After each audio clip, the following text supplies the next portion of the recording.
একদিন রাতের বেলা নবীজি সাল্লাল্লাহু আলাইহি সাল্লাম আরবের এক গলি দিয়ে যাচ্ছিলেন।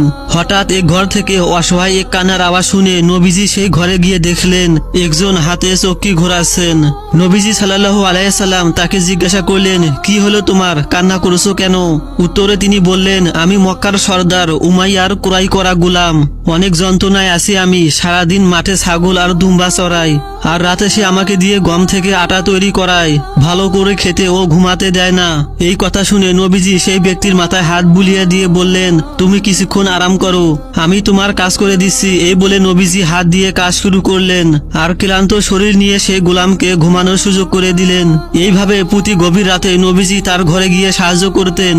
একদিন সেই গোলাম বলে, সাবধানে থাকিয়েন, এখানে নাকি এক মুহাম্মদ আছে, তার থেকে দূরে থাকবেন, সে নাকি অনেক বড় জাদুকর, তার কাছে যে একবার যায় সে নাকি ফেরত আসতে পারে না, ওর ধর্ম গ্রহণ করে নেয়। এমন কথা শুনে দয়াল নবীজি মুচকি হাসলেন। গোলাম বলে, আপনি হাসছেন কেন?